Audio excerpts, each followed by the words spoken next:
what it means in terms of what we do now and how that will impact the future. He thinks about our history in the context of the importance of the work we do now. And over the past 3.5 years, and over his entire career, Joe has led with grace and strength and bold vision and deep compassion. And as he said, that's right. And as he said, in the next 6 months, he will continue to fight for the American people, and I know we are all deeply, deeply grateful for his continued service to our nation. Thank you. Thank you. And to the members of AFT, I thank you for your service to our nation.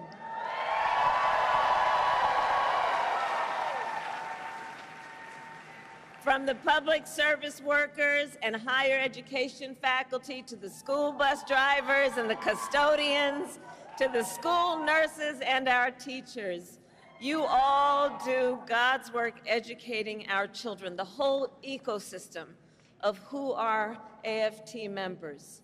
It is you who have taken on the most noble of work, which is to concern yourself with the well-being of the children of America, and I thank you for that. I thank you for that. And I thank you also for your support over the years and for being the first union to endorse me this week.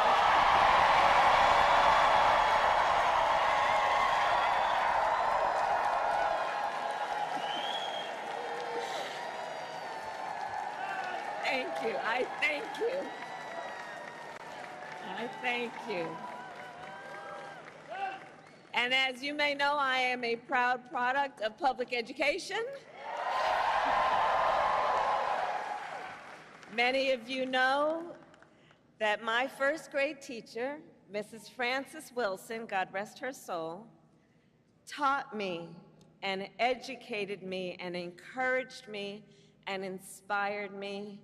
And years later, when I walked across the stage to receive my law school diploma, Mrs. Frances Wilson was in the audience. Yeah. Yeah. And that's who you are. I know who you are. I know who you are. This work is personal, and it is professional, and it is so critically important. And so it is because of Mrs. Wilson and so many teachers like her that I stand before you as Vice President of the United States of America. And that I am running to become President of the United States of America.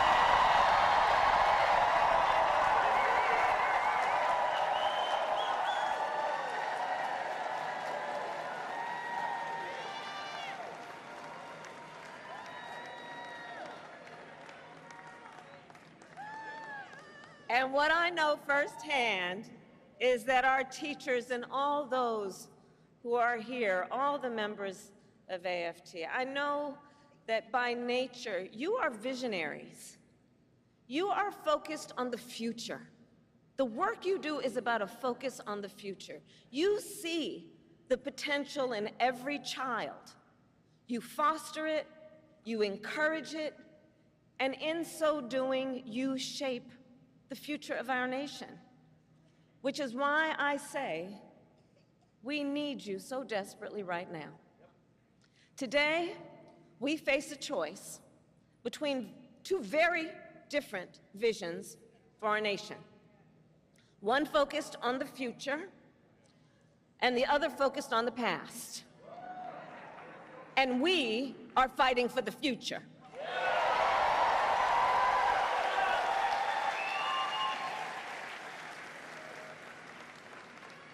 And in our vision of the future, we see a place where every person has the opportunity not just to get by, but to get ahead. A future where no child has to grow up in poverty, where every senior can retire with dignity, and where every worker has the freedom to join a union.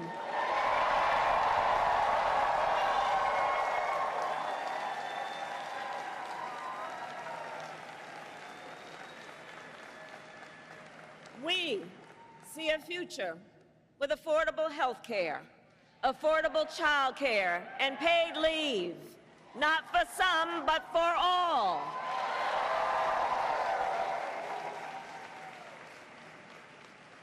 We see a future where every student has the support and the resources they need to thrive, and a future where no teacher has to struggle with the burden of student loan debt.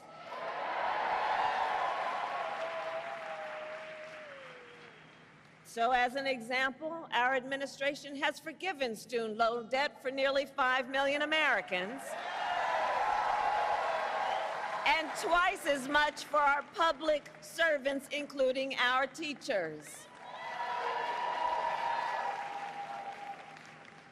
Teachers like Tanya Cabeza, who I met recently in Philadelphia. Tanya was first in her family to go to college, and she had been, like many, paying off her student loans for 20 years. And she told me, she was like, look, I at many times wondered, would I have to leave this profession I love to just be able to pay my bills? But I did it, but I didn't leave because I love what I do and I understand the importance. But making decisions then about what she could afford in terms of her daily obligations and dealing with these loans. And after 20 years, she still owed $40,000 in student loans. And we forgave it all.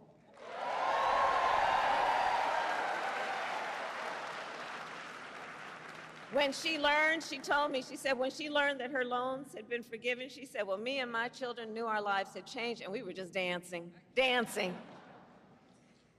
So there we go. But we are clear-eyed as we work to build a brighter future and to move our nation forward. There are those who are really trying to take us backward. And you, I'm sure, have seen their agenda, Project 2025. Randy, can you believe they put that thing in writing? 900 pages in writing. So Project 2025 is a plan to return America to a dark past. Donald Trump and his extreme allies want to take our nation back to failed trickle-down economic policies, back to union busting, back to tax breaks for billionaires. Donald Trump and his allies want to cut Medicare and Social Security, to stop student loan forgiveness for teachers and other public servants. And I say to AFT, they even want to eliminate the Department of Education and end Head Start, which of course would take away preschool from hundreds of thousands of our children. He intends to give tax breaks to billionaires and big corporations and make working families foot the bill. And he intends to end the Affordable Care Act. Now think about that, to take us back to a time when insurance companies had the power to deny people with pre-existing conditions. Remember what that was like? Children with asthma, women who survived breast cancer, grandparents with diabetes. You know, America has tried these failed economic policies before, but we are not going back. We are not going back.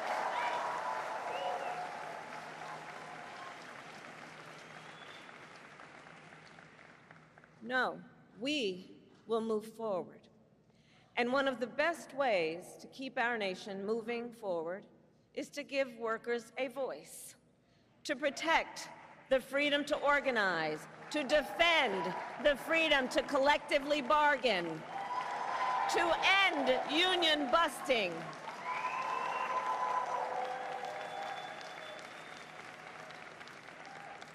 As head of the White House Labor Task Force, I have led our work to eliminate barriers to organizing in both public and private sectors, including for teachers. But there is more that we must do. President Joe Biden and I promised to sign the PRO Act into law, and I promise you I will keep that promise.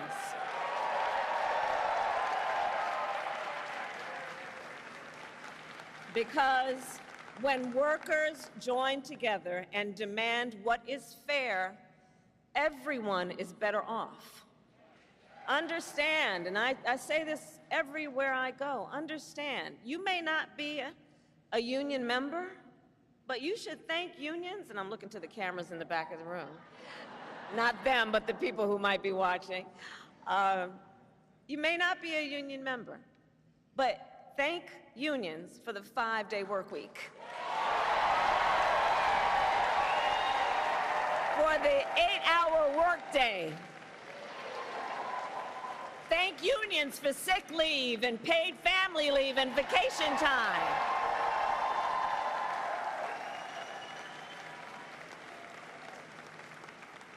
Because the fact is, unions helped build America's middle class. Is strong.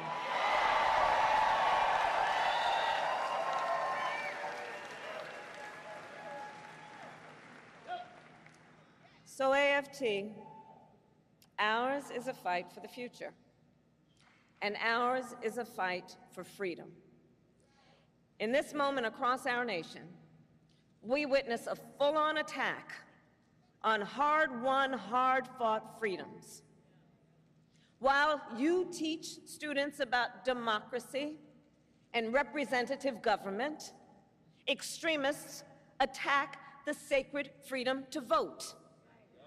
While you try to create safe and welcoming places where our children can learn, extremists attack our freedom to live safe from gun violence. They have the nerve to tell teachers to strap on a gun in the classroom, while they refuse to pass common sense gun safety laws.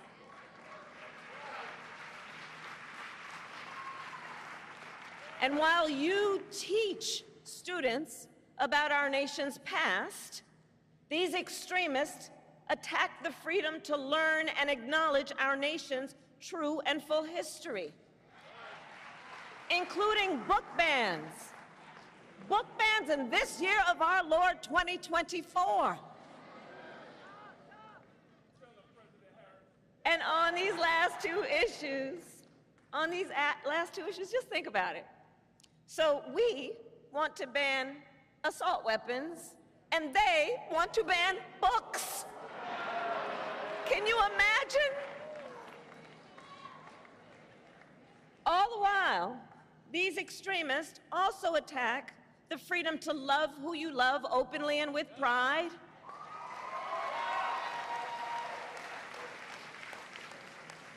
They pass so-called don't say gay laws. Now I have to tell you, so many of you may know, in 2004, on Valentine's Day weekend, I was one of the first elected officials in the country to perform same-sex marriages.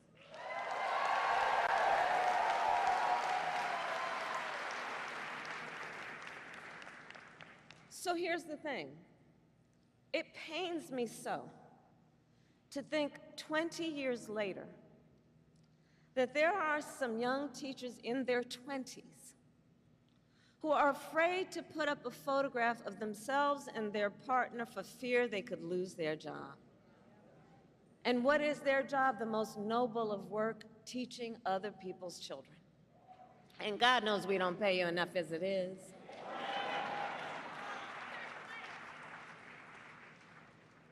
In this moment, we are in a fight for our most fundamental freedoms. And to this room of leaders, I say, bring it on. Bring it on. Bring it on.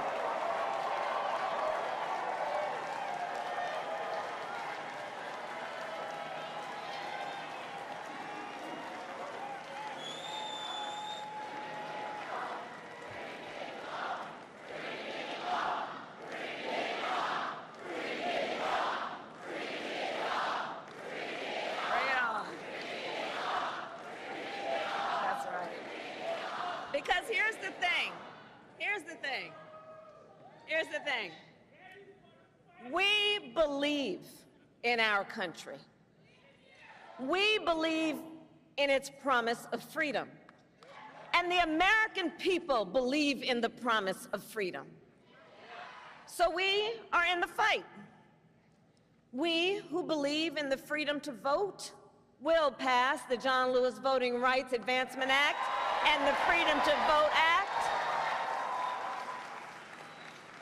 We who believe in the freedom to live safe from gun violence will pass an assault weapons ban. We who believe that every American should be free from bigotry and hate will fight to protect our teachers and our students from discrimination and make sure every student can learn America's history. And we who believe in reproductive freedom will restore the freedom of a woman to make decisions about her own body and not have her government telling her what to do.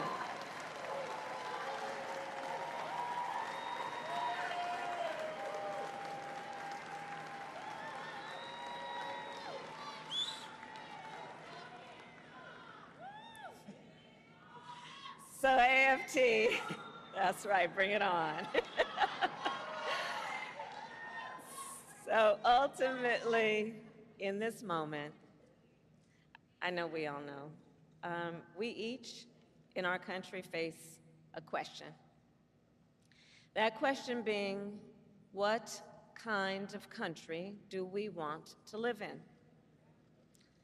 A country of freedom, compassion, and rule of law, or a country of chaos, fear, and hate? The beauty of our democracy is that we each have the power to answer that question when we vote. And when we vote, we make our voices heard.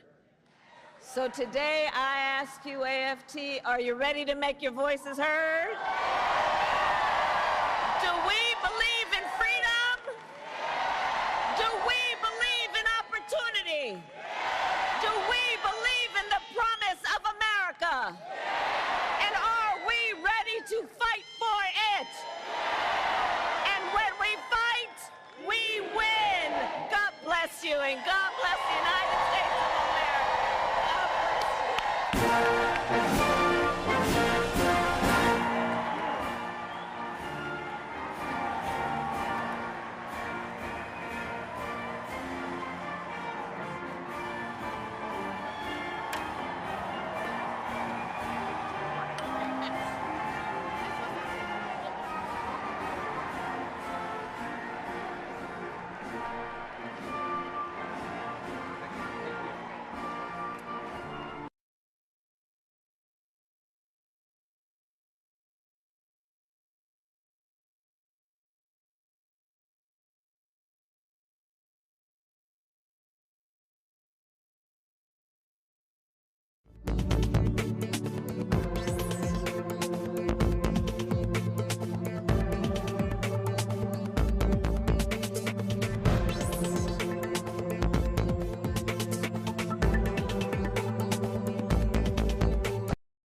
mind doing me a favor?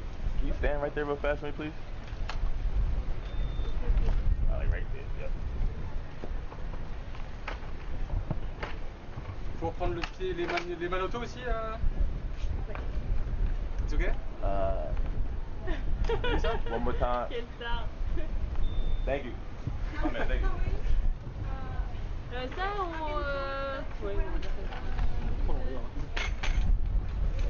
Elle tire, t'as une... ouais.